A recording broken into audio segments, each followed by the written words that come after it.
Hello and welcome. In today's class, we'll see the implementation of 2D arrays in memory. This is a part of ISC Computer Science syllabus. So before understanding this concept, it's important to realize that arrays are allocated contiguous memory locations. That means the blocks that are there in the array are given adjacent space. They are adjacent to one another.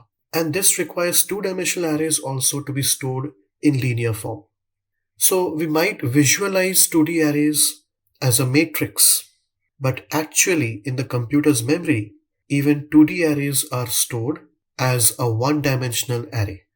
Now, the layout of elements in memory for two-dimensional arrays can be organized in two ways: row major form and column major form.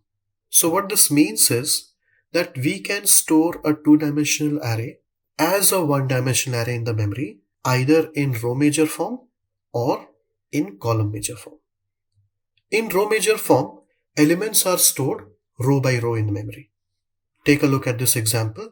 Here we have a two-dimensional array with 2 rows and 3 columns. But when this matrix or this two-dimensional array is stored in the computer's memory, it is stored in the form of one-dimensional array only. So if it is following row major form, then the first row will be stored first. So the first row is 25, 30 and 72. So 25, 30, 72 gets stored first. Then the next row 92, 60 and 45. So 92, 60 and 45.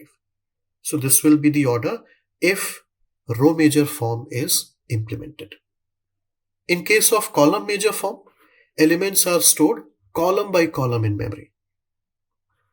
So again, we have a two-dimensional array over here, but if I want to store it column by column as one-dimensional array, then the first column elements 25 and 92 get stored.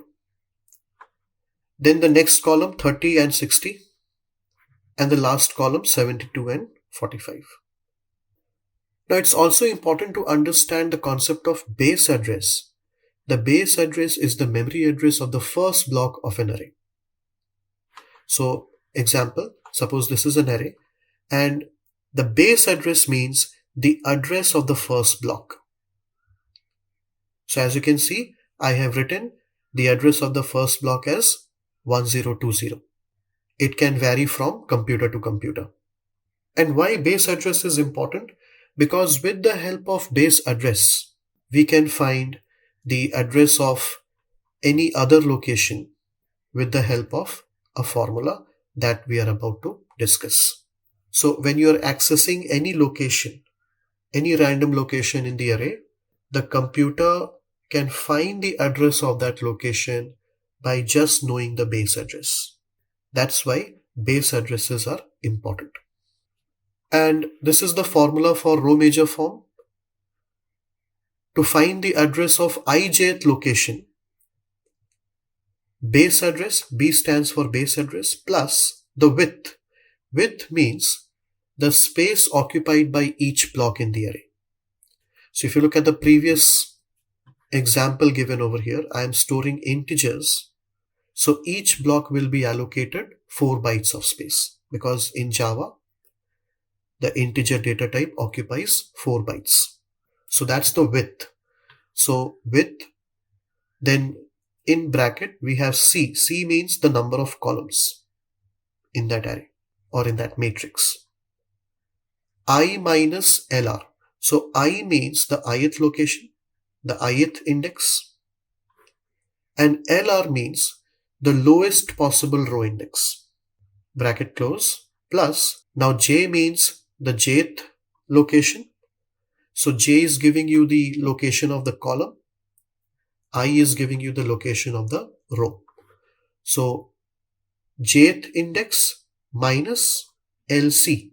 Now this means the lowest column index. Similarly, this one is for column major form. A slight difference is there. So again, address of ijth location, base address plus width, R, the number of rows, J minus LC plus I minus LR. Now here is one question from 2023 question paper, and this question is based on column major form. A matrix M minus 6 to 10, 4 to 15. So this is the range given for the row index, and 4 to 15 is the range given for the column index. So this matrix is stored in the memory with each element requiring 4 bytes of storage. So the width is 4 bytes. And the base address is given as 1025. Find the address of the ijth location. So 4 and 8. 4 is I and 8 is j. When the matrix is stored in column major wise. So column major wise means you have to apply the column major formula. And to apply the column major formula, you need to know the number of rows. So the range is given over here, minus 6 to 10. So we can calculate the number of rows from this information. So the maximum value minus the lowest value plus 1. When you solve this, you get 17 here. So this is the number of rows. Now just you have to substitute the values in the formula, and when you solve, you'll get the location of the ijth element as 1337. So that's how you can solve column major form questions. Another question, this is from the year 2019, and this question is based on row major form. Here a matrix with, again, these are the range for row and column, is stored in the memory with each element requiring, again, 4 bytes of storage. So the width is 4. The base address is given. Find the address of the ijth location. So 3 is I, 6 is j. When the matrix is stored in row major wise. So row major means you have to apply the row major formula. So for row major formula, you require the number of columns. So we'll take the range of the columns index. So 8 maximum value minus the lowest value 3 plus 1. You get 6. And then you just substitute the values. You will get the address of ijth location as 1610. So I hope you have understood how to solve row major and column major related questions. It's very important that you by heart the formula for both row major and column major forms. So that's all for today. Thank you for watching and see you soon in the next class.